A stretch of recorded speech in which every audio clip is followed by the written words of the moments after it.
So, Caitlin Clark, aka the scheduling conflict. Yeah, the scheduling conflict. Caitlin Clark's skyrocketing popularity is shaking up the game in ways never seen before. Her massive fan base is so overwhelming that teams are moving their games from their usual home arenas to larger NBA venues just to keep up with demand. Cities like Atlanta, Chicago, Dallas, Las Vegas, and Washington are all making the switch.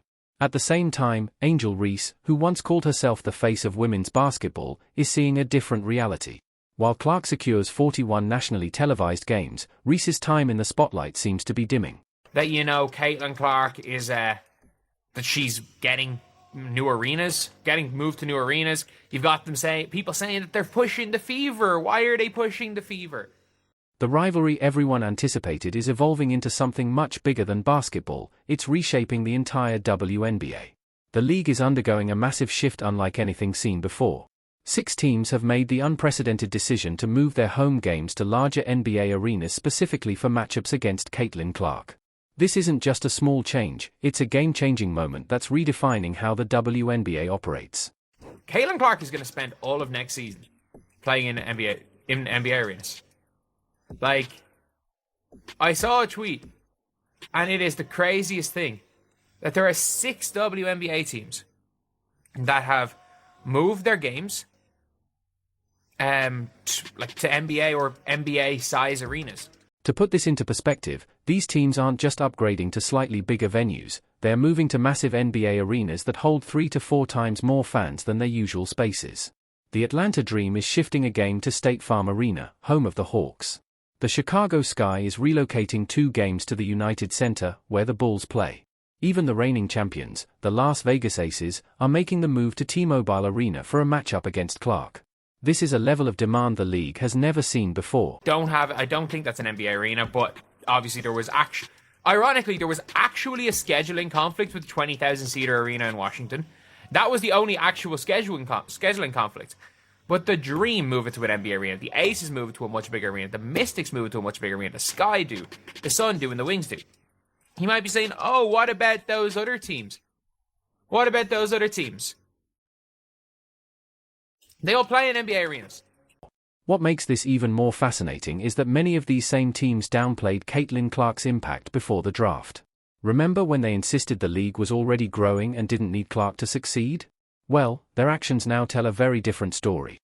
Take the Connecticut Sun, for example. They don't even have an NBA arena nearby, yet they're moving their game against Clark all the way to TD Garden in Boston. That's not just a venue change, it's a relocation to an entirely different city and state. Imagine the demand for one player being so high that a team willingly gives up its home court advantage just to accommodate more fans. The Dallas Wings and Washington Mystics are making similar moves, shifting their games against Indiana to larger venues. This isn't just a handful of teams making one-off adjustments, it's becoming the new norm across the league. When Clark comes to town, everything changes. There are 13 WNBA teams, 7 already playing NBA arenas. The other 6 are moving their games to NBA arenas versus the Fever. You can't acknowledge that she is the needle mover. Yeah. No, I'm not even going to say she's the needle mover. She's the needle. She is the needle. The numbers speak for themselves, even if some teams don't want to admit it. Before Caitlin Clark, WNBA games averaged about 6,000 fans per game. But when Clark played, her game sold out 20,000-seat arenas, more than triple the usual attendance. Team executives aren't making decisions based on guesswork, they know exactly what Clark brings to the league. One executive even admitted they'd rather give up home court advantage than miss out on the revenue Clark generates. Think about that. Teams are willingly sacrificing the comfort of playing in their own arena just to cash in on Clark's star power. They recognize that the financial benefits of hosting her in a bigger venue outweigh any strategic advantage they might lose. Last season, WNBA attendance jumped by 48%, and Clark was a major reason for that surge. Teams are now planning their schedules around her appearances, prioritizing those matchups above all else. But if you thought switching arenas was a big deal, the television networks are taking the Clark effect to another level. Clark hasn't played a single professional game yet, but she already has more nationally televised games than any team in WNBA history. Out of the Indiana Fever's 44 games this season, 41 will be broadcast nationally. This is a game changer for the franchise. Last year, it was rare to see the Fever on national TV.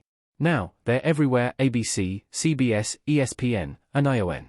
This overnight transformation has created tension behind the scenes, especially among players who thought they were the league's main attractions. Clark's influence isn't just about filling seats, it's reshaping how the league operates. When her college games aired on the ION network, viewership was low at first. By the end of the season, those same broadcasts were drawing over 1 million viewers. The networks took notice and are now competing for rights to Clark's matchups. ABC specifically targeted her games against the Chicago Sky. CBS locked in matchups against the New York Liberty. ESPN made sure to secure her showdowns with the defending champion Las Vegas Aces. They're not even pretending this is about anything other than Clark's ability to draw massive audiences. Meanwhile, this shift is creating a visibility crisis for other players. Established WNBA stars are struggling to get national airtime, leading to growing frustration. Imagine watching a rookie get 41 nationally televised games while your team barely gets a mention on sports networks. The WNBA initially tried to market multiple players last season, hoping to spread attention across the league. But fans made their preferences clear. They tuned in for Clark's games and largely ignored the rest. That forced the league to change course and embrace what the audience actually wanted. The WNBA now faces a tricky balancing act. Those 41 Clark games are crucial for growing the league's audience, but each one reinforces the favoritism that has veteran players feeling sidelined. Industry experts predict at least one of her games this season could draw over 3 million viewers, a number that rivals many NBA regular season broadcasts. This reality check is especially tough for Angel Reese. She once called herself the face of women's basketball, but Clark's rise has completely shifted that narrative. Last season, fans and media hyped up a Reese-Clark rivalry, expecting both players to elevate the game together. But when the Fever's national TV schedule was released, it became clear Clark is the main character in this story. For Reese, the sting goes beyond pride. This affects her long-term career. In professional sports, visibility translates to financial opportunities, endorsements, and legacy. The player who draws the biggest audience gets the best deals, the highest contracts, and the most recognition. Clark isn't just playing in the WNBA, she's redefining its entire business model. The comparisons to Tiger Woods aren't exaggerated. Just as Woods brought millions of new viewers to golf, Clark is doing the same for women's basketball. She's not taking anything away from other players, she's bringing an entirely new audience to the sport. And for those willing to embrace it, that benefits everyone. The WNBA is at a turning point. Some players may resent Clark's immediate rise, but the business decisions surrounding her are impossible to ignore. 6 teams are moving games to NBA arenas just to accommodate demand. Television schedules are being rewritten around her. Ticket sales are smashing records. Even teams that already play in NBA-sized venues, like the Phoenix Mercury and Seattle Storm, are seeing unprecedented demand for their games against Indiana. Some of those matchups sold out within hours, something unheard of for regular season WNBA games. TV executives are fully invested in Clark's impact. Networks aren't picking Fever games at random, they're strategically selecting high-profile matchups to maximize ratings. This level of attention typically builds over years as a player proves themselves at the pro level. Clark hasn't played a single WNBA minute, and the entire league is already restructuring around her. For Reese, the challenge now is finding her place in this new reality. The rivalry with Clark was great for college basketball, but in the WNBA, things are playing out differently.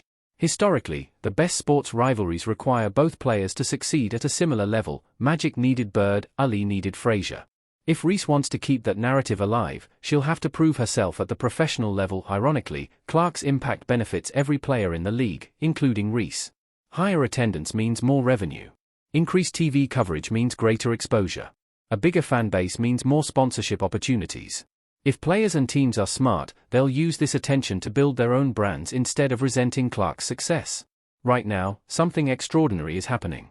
When teams are willing to relocate games just to host one player, and networks are fighting for broadcast rights to her matchups, the landscape is shifting dramatically. The upcoming WNBA season will be the most watched, most attended, and most discussed in history. The big questions remain: will Clark live up to the hype? How will established stars react to the shifted spotlight? Can the league balance promoting its new sensation while elevating its existing talent? These answers will shape women's basketball for years to come. But one thing is already clear: Caitlin Clark is changing the WNBA before even stepping on the court.